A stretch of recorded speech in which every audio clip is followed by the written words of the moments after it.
Naruto world में अपना fourth great Ninja war से कोई खतरनाक इवेंट था तो वो डेफिनेटली अपना उचिहा मैसेकर होगा। और अगर देखा जाए तो अपने उचिहा मैसेकर ही एक्चुअल ट्रिगर पॉइंट था अपने नारुतो वर्ल्ड में सारे जो इवेंट्स हुए थे उसका। लाइक अपने उचिहा क्लैन का विलुप्त होना, अपने सास्के का गलत राह पे जाना और अपने इताची का देश निकाला हो जाना, ये सारे इवेंट्स का मेन टर्निंग पॉइंट था अपना उचिहा मैसेकर। बट अगर हम लोग एक्चुअल में इस बात की तह तक जाए तो वो उचिहा मैसेकर भी अपने इताची के गलत डिसीजन की देन थी, क्योंकि अगर उस टाइम इताची कोई और डिसीजन लेता तो शायद अपने कोनोहा विलेज की पूरी हिस्ट्री ही अलग होती। सो इस वीडियो में हम लोग यही बात करने वाले कि एक्चुअल में उचिहा मैसेकर को ट्रिगर करने वाला पॉइंट क्या था और क्या उस वक्त अपने इताची के पास कोई और ऑप्शन था जिससे वो उचिहा मैसेकर को अवॉइड कर दे, और अगर वो अवॉइड कर देता तो अपने कोनोहा क्लैन की हिस्ट्री क्या होती, सॉरी कोनोहा विलेज की हिस्ट्री क्या होती, और क्या उसके बाद अपना नारुतो एनिमे बिग 3 में होता। क्योंकि मुझे तो लगता है कि अपना उचिहा मैसेकर और फोर्थ ग्रेट निंजा वॉर ये दो ऐसे पॉइंट है जिसकी वजह से ये बिग 3 में काउंट होने लगा। हाँ, इसमें तुम कैरेक्टर डेवलपमेंट और बाकी सब चीजों को भी ले सकते हो,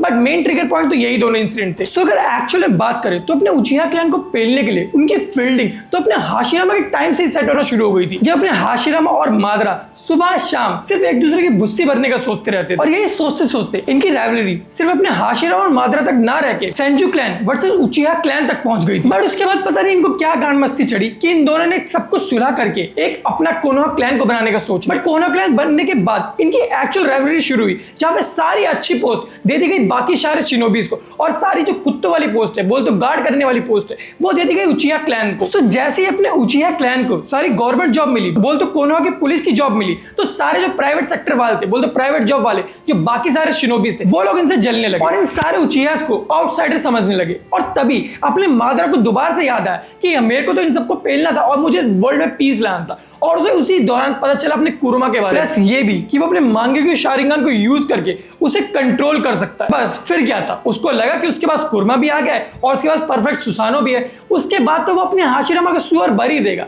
बट एट द एंड हुआ उसका उल्टा, अपने हाशिरामा ने उसे घोड़ी बना दिया। बट अपने हाशिरामा और मादरा की उस फाइट से बाकी सारे लोगों को यह पता चल जाता है कि अपने उचिहा क्लैन के पास पावर है कि वो नाइन-टेल बीस्ट को कंट्रोल कर सकते हैं अपने मांगेक्यू शारिंगन की एबिलिटी को यूज करके। और जैसे ही अपने ओबितो ने कुरमा को रिलीज करके मिनातो के टाइम पे उस विलेज पे अटैक करा, तभी सारे लोगों को ये रियलाइज हुआ, बोलते उनको शक गया कि ये काम जरूर किसी उचिहा क्लैन वाले बंदे का है। और इसी गलतफहमी के चलते वो लोग सारे उचिहा क्लैन के जो बंदे होते उनको लात मार के विलेज से बाहर निकाल देते, बाहर नहीं बल्कि उनको कॉर्नर पे शिफ्ट कर देते। और जब वो लोग शिफ्ट होते अपने बाहर की तरफ, तो सारे उचिहा वाले बंदों को लगता है कि साला हम कितना भी इनके लिए कर ले, बट ये लोग हम लोगों को कभी अपना समझेंगे ही नहीं। तभी उसी दौरान अपने एक बंदे का दिमाग पिनक जाता है, और वो होता है अपने लेजेंडरी प्रोडिजी जीनियस कैरेक्टर का बाप, बोलते फुगाकू उचिहा। और उस बंदे का दिमाग इस कदर पिनकता है कि वो अंदर ही अंदर सारे उचिहा क्लैन के बंदों को लेके एक फील्डिंग सेट करने का प्लान बनाता है, वही पूरे कोनोहा विलेज की, इवन इंक्लूडिंग होकागे और शेडो होकागे। और अपने फुगाकू का सिर्फ एक ही एंड गोल था कि वो किसी भी तरह कोनोहा पर कब्जा करना चाहता है, जो कि अपने नारुतो सीरीज के हिसाब से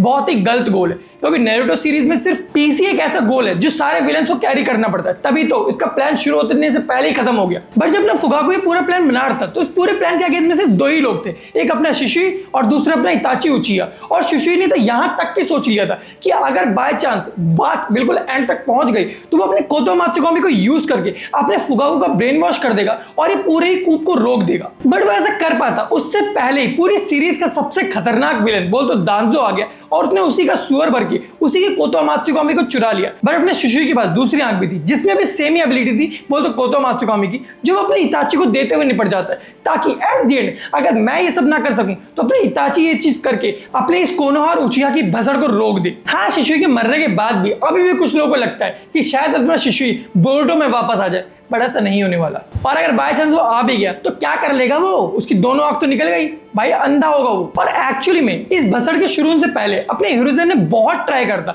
कि वो किसी तरह अपने फुगाकू उचिहा को मना ले और अपने उचिहा क्लैन और कोनोहा के बीच में मेंटेन कर दे पीस। बट अपने फुगाकू उचिहा के अंदर था खड़ा बाल, वो बंदा मानने को तैयार ही नहीं था। और फिर अपने डांजो ने बनाया नेक्स्ट लेवल प्लान, उसने बुलाया अपने इताची उचिहा को और उसी के हाथों पूरे क्लैन को निस्तो नाबूद करने का सोचा। और सच बोलूं तो इताची के अलावा कोई भी ऐसा कैरेक्टर नहीं था जो उस टाइम पे इस काम को अंजाम दे पाता, क्योंकि उसको भिड़ना पड़ता है फुगाकू उचिहा को, जिसको इक्वल मान जाता रहा अपने मिनातो के।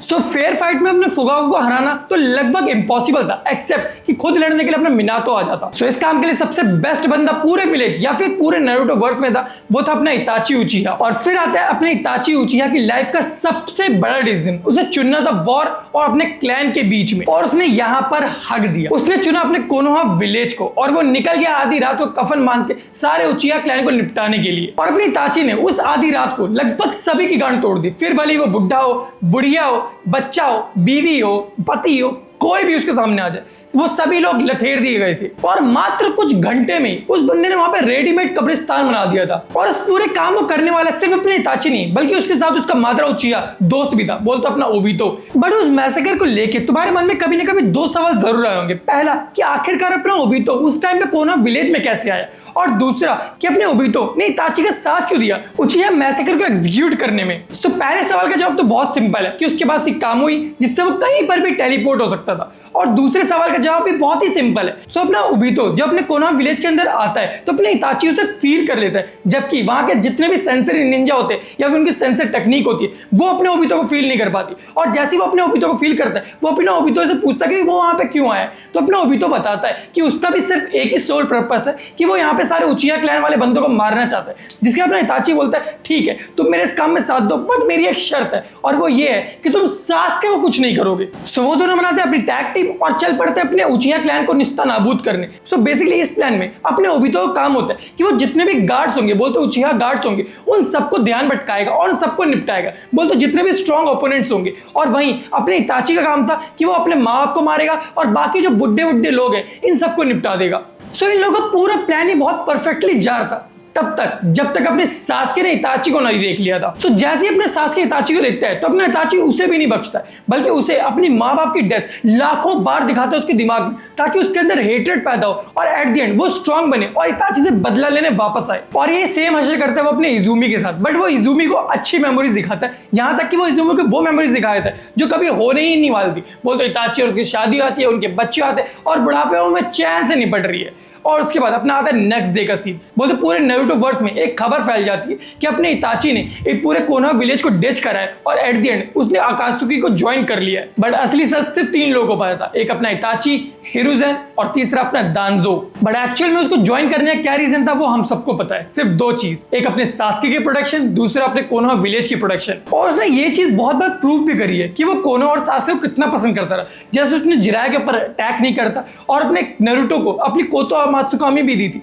जिससे वो बाद में अपने हेल्प कर सके। बट वेट, अगर हम लोग टाइम में थोड़ा सा पीछे आए, उचिहा मैसेकर से पहले की बात, और किसी तरह अपना सुशी अपने कोतो मात्सुकामी यूज करके अपने फुगाकू को ब्रेन वॉश कर देता, या फिर अपना इताची उसी टाइम डांजो को निपटा देता, तो फिर अपना नारुतो वर्ल्ड कैसे शेप अप करता। सो अगर हम लोग पहले सिनेरियो की बात करें कि व्हाट इफ अपना इताची अपने डांजो को ही निपटा देता उसी रात को, सो अगर ये इंसिडेंट होता तो उसके बाद अपना इताची दोबारा से देश निकालना हो जाता, क्योंकि उस वक्त उसके ऊपर खून का इंतजाम होता और वो भी अपने शैडो होकागे डांजो का। हाँ भले डांजो कितना भी ईविल हो, बट ये चीज पूरी दुनिया को नहीं पता थी, ना ही कोनोहा विलेज में और किसी को। और हिरुzen उसी वक्त अपनी इताची की बुस्सी भरवा देता और फिर शायद अपने जो उचिहा क्लैन का अंजाम है वो उचिहा मैसेकर से ही बदतर होता। क्या पता उन सबको बिल्कुल ही अपने विलेज से बाहर निकाल दिया जाता, या फिर क्या पता उन सबको बहुत गंदी तरीके से पनिश करा जाता। सो ये अपने को नहीं पता। सो मेरे ख्याल से इताची ये चीज तो नहीं कर सकता था कि वो डांजो को निपटा दे। अब रही बात सेकंड सिनेरियो की कि क्या अपना शिशुई अपने कोतो मात्सुकामी को यूज करके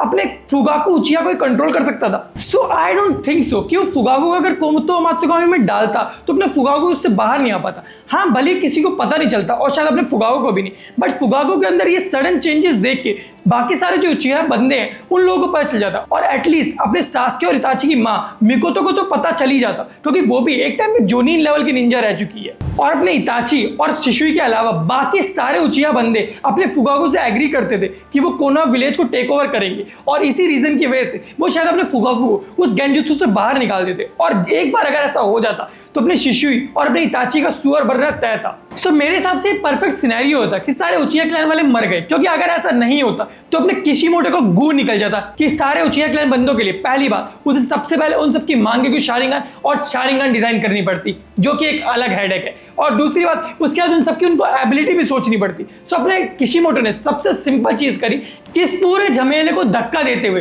पूरे क्लैन को ही निपटा दो। सो अगर मेरी मानो तो मेरे ख्याल से सबसे बेस्ट सिनेरियो था अपने उचिहा मैसेकर को अंजाम देना, क्योंकि अगर ऐसा नहीं होता तो शायद अपना एनिमे ये बिग 3 के अंदर नहीं होता, क्योंकि अपने उचिया मैसेकर की वजह से अपने फोर्थ ग्रेट निंजा वॉर होती जिसके अंदर अपने को लगभग सारे ही कैरेक्टर्स को वापस से देखने का मौका मिला था। सो तुम लोग एट द एंड बोल सकते हो किशिमोटो की जय हो। सो इस वीडियो को यहीं पर एंड करते हैं। अगर आप लोगों को वीडियो हल्की सी पसंद आई हो तो वीडियो को लाइक करके चैनल को सब्सक्राइब कर देना, और अगर आप लोगों के दिमाग में कोई खुराफाती आइडिया हो कि मेरे को इसके ऊपर वीडियो देखनी है या फिर इन दोनों कैरेक्टर कंपैरिजन देखना है तो वो चीज़ आप कमेंट्स में लिख सकते हो, मैं अगली वीडियो आपके लिए उसके ऊपर लेके आ जाऊंगा। और हाँ, एक और चीज़, मेरा सेकंड चैनल भी है जिसका लिंक तुम लोगों को डिस्क्रिप्शन में मिल जाएगा, उसको भी जाके सब्सक्राइब कर लो मेरी जान। और मिलते हैं आप लोगों से नेक्स्ट वीडियो में, तब तक के लिए sayonara।